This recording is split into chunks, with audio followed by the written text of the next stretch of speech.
यह वीडियो वामपंथ के ऊपर है। इसका शीर्षक है अंधेरे में शत्रु। लड़ाइयाँ सबसे ज़्यादा कब होती हैं? ज़्यादातर हमले रात में होते हैं, लेकिन क्यों? क्योंकि दुश्मन अंधेरे में छुपकर वार करता है।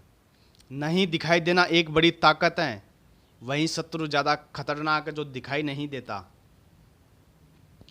कुछ दिन पहले मैंने कहा हमारा सबसे बड़ा शत्रु वामपंथ है, तो मेरे एक मित्र ने कहा क्या बात करते हैं, कहाँ है वामपंथ? बंगाल और केरल छोड़कर कहीं नहीं है, पूरी दुनिया से खत्म हो गया। क्या सचमुच वामपंथ खत्म हो गया? क्या सोवियत रूस का पतन वामपंथ की हार है या चाल है? सच तो यह है कि वामपंथ पहले से कई गुना ज़्यादा मजबूत हुआ है। आज वामपंथ समाज के और जीवन के हर पक्ष में घुस गया है, पर आज वह किसी कम्युनिस्ट या मार्क्सिस्ट नाम से नहीं, बल्कि उदारवाद और आधुनिकता के नाम पर घूम रहा है। वह एक पॉलिटिकल पार्टी नहीं है, एक सामाजिक आंदोलन है, पर वह अलग से दिखाई नहीं देता और उसका दिखाई नहीं देना ही उसकी सबसे बड़ी ताकत है। सच तो यह है कि वामपंथ ने अपने मसीहा कार्ल मार्क्स को भी त्याग दिया है। आज वह उससे कहीं ज़्यादा खतरनाक और जहरीला हो गया है। समाज के स्थापित मूल्यों और मानकों को बदल रहा है, विकृत और भ्रष्ट कर रहा है। आज वामपंथ पॉलिटिकल करेक्टनेस के नाम से समाज को संचालित कर रहा है। सत्ता किसी की भी हो, सत्ता का एजेंडा यही निर्धारित करता है वामपंथ किन किन रूपों में हमें संचालित कर रहा है। यह पहचानना आज हमारे सामने सबसे बड़ी वैचारिक चुनौती है। एक उदाहरण दूं, आप सोचते हैं कि सोवियत रूस के टूटने से वामपंथ पराजित हो गया, तो इसे देखें।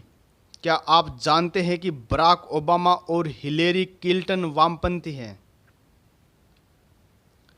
सोवियत संघ एक शत्रु था जिसके भय और विरोध के नाम पर अमेरिकी तंत्र में वामपंथियों की स्वीकार्यता कठिन थी। सीनेटर जोसेफ मैककार्थी का काल था जब अमेरिका में वामपंथी होना अपराध था और लोग वामपंथी होने के शक में जेल चले जाते थे। सोवियत के टूटने से अमेरिका का वामपंथ विरोध का तर्क खत्म हो गया और सोल अलिंस्की जैसे कम्युनिस्ट को गुरु मानने वाले बराक ओबामा अमेरिका का राष्ट्रपति बन सके। गोरबाचेव का पतन तो चेस के खेल का पौन सेक्रीफाइस है। आप उनका प्यादा काट कर खुश हो रहे थे, उन्होंने वजीर काट दिया। आप सोचते हैं कि त्रिपुरा में सीपीएम का चुनाव हारना कम्युनिस्टों के एक और किले का ध्वस्त होना है। आप कुछ अनदेखा कर रहे हैं। जब एक सेना डिफेंसिव होती है तो वह किले में बंद होती है, जब वह ऑफेंसिव होती हैं तो यह किलेबंदी उसके लिए बेकार और महत्वहीन हो जाती हैं। आक्रामक सेनाएं किलेबंदी में नहीं होती, वे मैदान में होती हैं, नए नए पोस्ट पर कब्जा करती हैं। कम्युनिस्ट अब अपने बंगाल और त्रिपुरा के किलों को छोड़ चुके हैं, वे आक्रामक हो गए हैं।